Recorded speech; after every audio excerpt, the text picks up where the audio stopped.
Today's Wild West is in Buffalo, Wyoming at the historic Occidental Hotel, where Butch Cassidy, Calamity Jane, and Buffalo Bill spent the night. We'll take the tour coming up on today's Wild West. Calamity Jane, Buffalo Bill, Butch Cassidy, and the Sundance Kid. They're among the legends of the Old West who spent the night at the historic Occidental Hotel in Buffalo, Wyoming. And you can too. When you step in the Occidental, you're stepping back in time. We've kept the authenticity of the Occidental. From its vintage tin ceilings to the original wood floors and complete period furnishings, the hotel is real deal Old West. Yeah, it's cool. It's like being back in old Buffalo. You're staying in a living museum. This is a living museum. The Occidental began in 1879 as a collection of tents along Clear Creek, catered to miners coming out of the nearby Bighorn Mountains looking for a hot meal and a place to stay. Well, it's one of the last frontier hotels in the United States. You know, they're getting few and far between. Soon replaced by a permanent log hotel, the Occidental also housed a bank, a stagecoach stop, a restaurant, and a saloon, and became the center of frontier Buffalo. We had court here when there wasn't a courthouse when it was being built. I mean, the posse to hunt down Nate Champion's killer was formed here in the saloon. Hired gun Tom Horn once checked in during those early years, as did future President Teddy Roosevelt. Well, Butch Cassidy, Sundance Kid, both stayed here. Butch Cassidy signed the ledger in 1896, and it's very interesting because he did sign the ledger Butch Cassidy. He didn't sign it Leroy Parker or any other kind of alias. He literally signed it Butch Cassidy.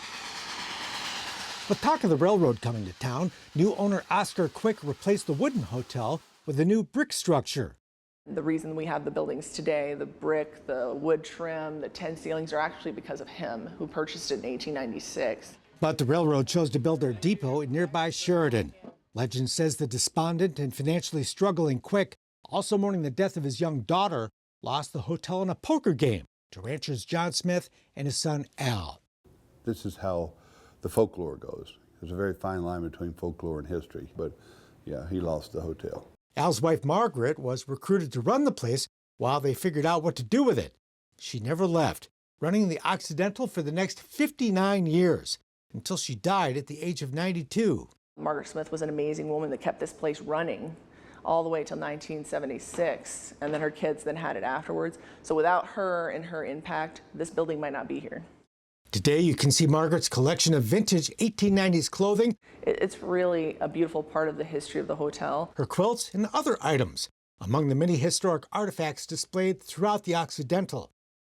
While Margaret did keep the hotel going, the hotel was also going downhill.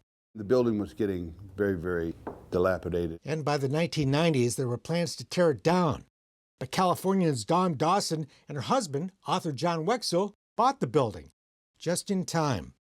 It was 8 weeks from being torn down. The city was going to tear it down. And so she saved the building. Long story short, they began the process of restoring the Occidental to its former glory. All the bricks been repointed on the building. New roof. Before handing the reins to current owners, Dave and Jackie Stewart. It's been a labor of love to keep it going, for sure, you know. But the hotel's doing well. Today, the Stewarts operate a thriving, acclaimed historic hotel that attracts people from all over the world. 75% of our clientele in the summer is European. The Europeans come here for the history, you know. They want the history of the Old West, and we have it here. And the music. The hotel saloon hosts live music every night, where you can hang out at the historic bar and check out the bullet holes from back in the day in the original tin ceiling. Not to mention the food that we serve here. We've got elk and bison. And just steps away inside the hotel, you can enjoy fine dining at the Virginian, a restaurant named after the famous novel by Owen Wister, who is believed to have written at least part of that book while staying at the Occidental. Supposedly those characters are based off of locals that lived here at the turn of the century. And that big fight scene is supposedly based off of our street. Ernest Hemingway is another author who spent the night here, as did former President Herbert Hoover, who lived at the hotel for 3 weeks in 1934.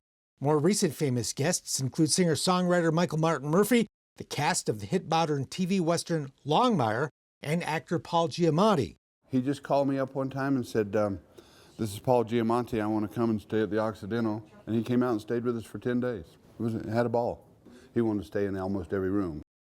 All of the rooms, in fact the entire hotel, is decorated and furnished like a period-correct Old West time capsule, but with all the amenities you'd expect in a modern hotel. Plus, something you might not expect. We have been voted the most haunted hotel in Wyoming. We've got a little girl ghost named Emily, kind of runs around upstairs in the 1904 structure. Guests have left a collection of dolls in a coffee room for Emily. Part of the reason that we chose this, we are like fascinated by the paranormal stuff, so we'd heard that this hotel might have some haunted rooms or haunted levels upstairs. So that was the first draw, but then we just kind of stayed for... Because it was just beautiful and fun. Mackenzie and Matt Whitaker never did see Emily, or any other ghost for that matter, but they did have a good time, extending their planned one-night stay to 3. No, I mean, we just kind of felt right at home as soon as we stepped foot in here, so I think that was... Not just the hotel, the whole town. Everything's great. Yeah. And if you like Western history, you're in the right neighborhood. And even if you wanted to dress that and participate in our history and be an active character in your own right, you can do that. We have people that do it all the time. The site of the Fetterman Massacre, the Wagon Box Fight, and Fort Phil Kearny are just a short drive from the hotel. The Little Bighorn Battlefield, where Custer made his last stand, is just 90 minutes north. The Occidental was founded just 4 years after that most famous fight of the Indian Wars. I think it's cool to think about what this place, back in the day, what it looked like, and kind of picture that when we're here, so. Would you recommend? Oh, absolutely. Definitely. The staff is amazing. Everyone's been super friendly. The saloon's a lot of fun. We played pool. Yep. The Busy Bee next door, great food. So we've just had a really good time.